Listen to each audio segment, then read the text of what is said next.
Selamat malam Aumania. Selamat datang lagi di Midnight Live. Apa kabar penonton? Langsung saja kita mulai, inilah Midnight Live.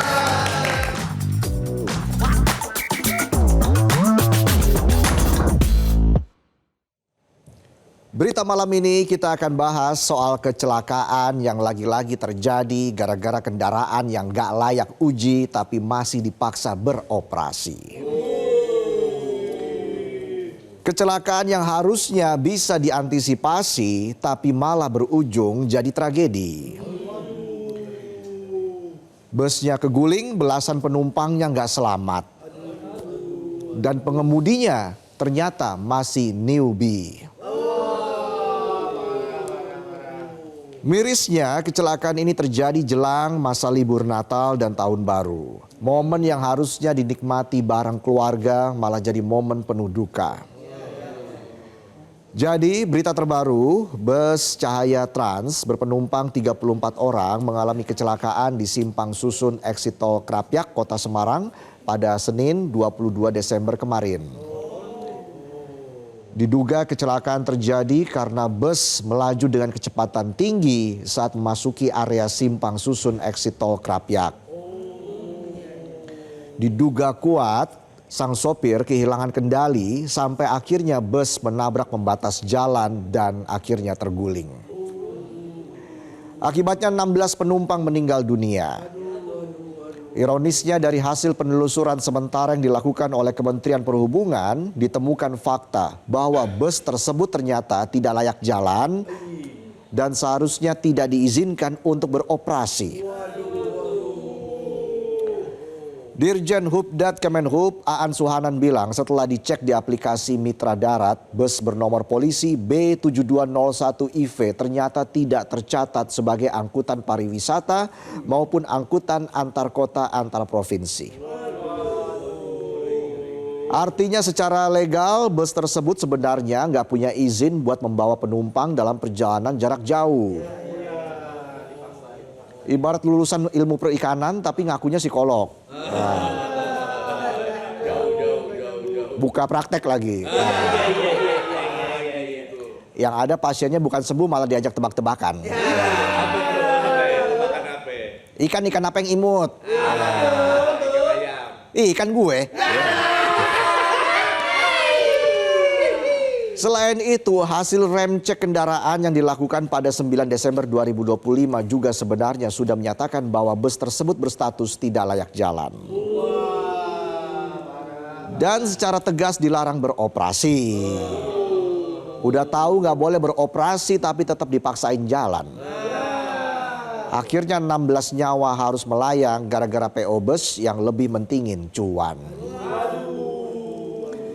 Ini ibarat gak lulus kuliah tapi ngaku-ngaku lagi bikin disertasi. Ngakunya profesor padahal produk gagal. Gak cuma itu, dari hasil pemeriksaan diketahui kalau ternyata saat kecelakaan terjadi bus lagi dikemudikan oleh sopir cadangan yang usianya masih 22 tahun. Artinya dia masih belum memenuhi syarat buat bawa bus penumpang ukuran besar karena untuk membawa bus besar diperlukan SIM B2 yang usia minimalnya 23 tahun. Selain itu sopir cadangan juga ternyata baru punya pengalaman 2 kali melakukan perjalanan jarak jauh. Ini ibarat baru belajar bawa motor tapi langsung ikutan MotoGP. Dan herannya yang disuruh mau aja lagi. Padahal kan pengalaman itu penting banget. Ingat kata pepatah Zimbabwe. Pengalaman adalah guru terbaik. Nah kalau di kasus ini kayaknya pas gurunya ngajar muridnya nitip absen. Instruktur keselamatan berkendara Jusri Pulubuhu bilang Simpang Susun Exit Tol Krapyak punya karakteristik jalan menurun dengan tikungan tajam. Jadi dalam kondisi itu pengemudi bus harusnya lebih berkonsentrasi dan menurunkan kecepatan supaya kendaraannya lebih stabil. Tapi masalahnya ini sopir masih minim pengalaman. Umurnya juga masih belum memenuhi syarat. Boro-boro paham karakteristik jalan. Jangan-jangan karakteristik diri sendiri aja masih harus tanya zodiak. Apa betul jika zodiak Capricorn pacaran dengan zodiak Leo? Tetangganya adalah domba berbulu singa. Ini mah jaka sembung makan somai. Nggak nyambung, Bray. Hingga saat ini penyebab pasti kecelakaan maut di exit tol Krapyak masih terus diselidiki oleh pihak berwenang. Tapi fakta bahwa banyak pelanggaran yang terjadi tentu bikin semua pihak heran. Kok bisa kendaraan gak layak jalan dan sopir yang gak punya pengalaman masih bebas melenggang di jalanan? Wajar kalau akhirnya kritik keras juga dilayangkan kepada lemahnya pengawasan yang selama ini berjalan. Anggota Komisi 5 DPR RI Daniel Mutakin Syafuddin menyebut kecelakaan yang menewaskan 16 orang justru menjadi indikator serius bahwa aspek manajemen risiko, kepatuhan operasional, dan kesiapan pengemudi belum dijalankan secara optimal. Daniel juga menilai pengawasan terhadap jam kerja pengemudi, pergantian sopir, serta kelayakan armada seringkali hanya bersifat administratif. Yang penting dokumen lengkap, asli apa palsu urusan belakangan. Apalagi ada yang baru jadi tersangka karena ijazah palsu. Bulu hidung gue sampai merinding tuh. Baca berita makanya. Kita bahas soal itu besok lah ya. Balik lagi, Sekjen DPP Organisasi Angkutan Darat atau Organda, Kurnia Lesani Adnan ikut bersuara. Dia menyebut bahwa kecelakaan ini jadi bukti nyata masih banyak kendaraan tidak layak jalan yang tetap bebas beroperasi. Kurnia pun minta pemerintah tidak hanya melakukan pengawasan dan bikin catatan, tapi juga berani ambil tindakan. Buat kendaraan angkutan umum yang jelas-jelas gak sesuai aturan. Jangan sampai kayak CCTV. Ngawasin doang tapi pas ada yang kemalingan cuma bisa ngerekam. Ya namanya juga CCTV. CCTV. Sisi kanan sama sisi kiri beda lagi tuh. Ya. Biasanya sisi kanan sama sisi kiri itu pemain sayap. Sayapnya original apa crispy. Ya gitu aja terus ya. Sebenarnya pemerintah sudah punya regulasi yang mewajibkan uji kelayakan kendaraan bagi perusahaan otobus. Menteri Perhubungan Budi Purwagandi bilang Kemenhub dan stakeholder lain sudah rutin melaksanakan rem cek pada berbagai moda transportasi terutama menjelang libur Natal dan Tahun Baru kali ini. Tapi efektivitas rem cek tersebut ternyata masih dipertanyakan. Pengamat transportasi Joko Setiowarno menyebut rem cek yang dilakukan pemerintah di terminal bus memang menemukan banyak persoalan pada kendaraan dan sopir. Hingga akhirnya bisa mengantisipasi kecelakaan yang terjadi akibat kelalaian dari hulunya. Tapi masalahnya masih banyak bus yang tidak masuk terminal atau berangkat dari terminal bayangan yang lolos dari pengawasan dan akhirnya justru jadi sumber masalah di jalanan. Kayak bos gua nih bayangan. Sering lolos dari pengawasan. Ternyata lagi rebahan di ruangan. Joko menilai kurangnya pengawasan pada angkutan umum yang berangkat dari terminal bayangan ini tidak lepas dari pemangkasan anggaran keselamatan di Kementerian Perhubungan. Padahal anggaran ini amat penting khususnya bagi petugas atau kepala terminal yang mendata rem cek di sejumlah terminal bayangan. Jadi bayangin kan.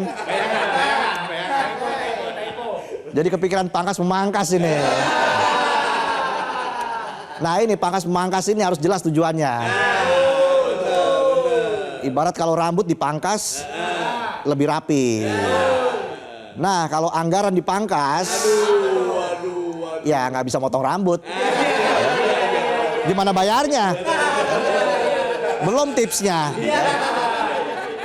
Lembar merah apa lembar biru nih? Ujung-ujungnya keluarin lembaran baru. Ya. Joko juga menyoroti masih banyak sopir bus yang direkrut tanpa latar belakang sebagai pengemudi profesional.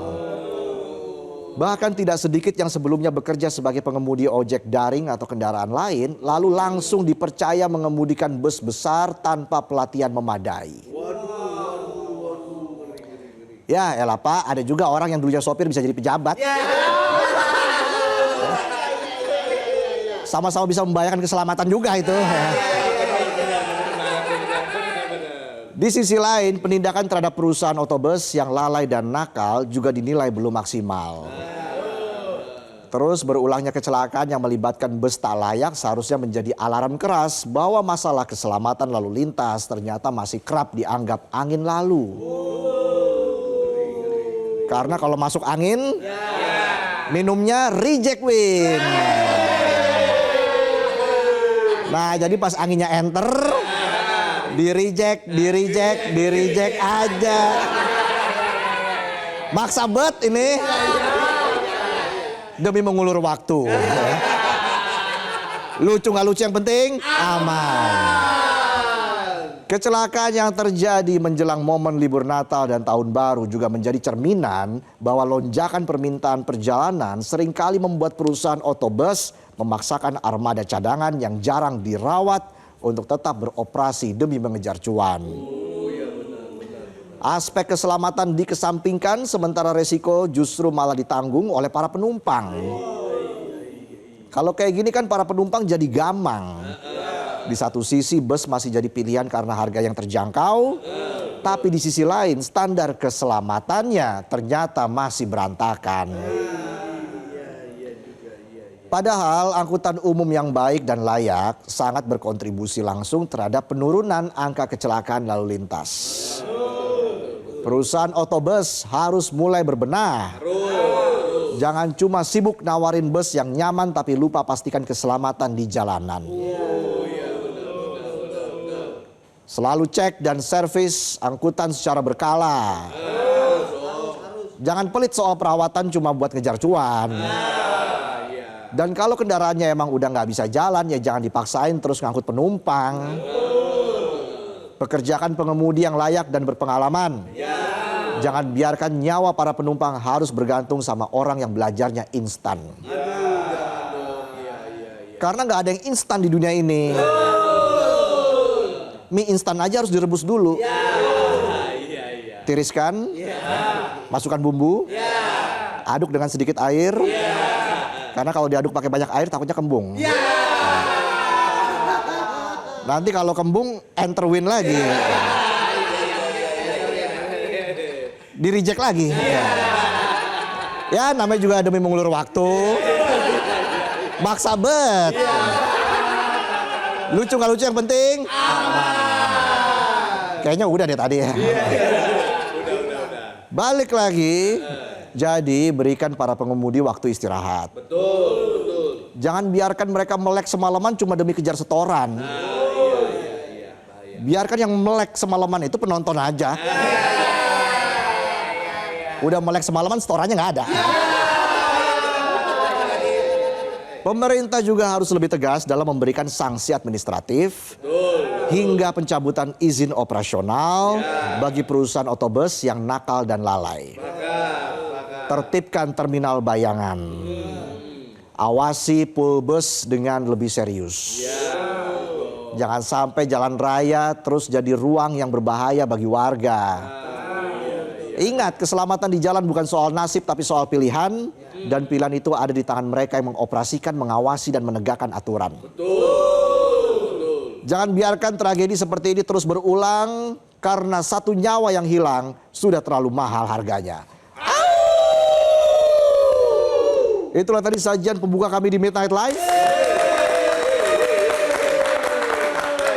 Jelajahi cara baru mendapatkan informasi. Download Metro TV Extend sekarang.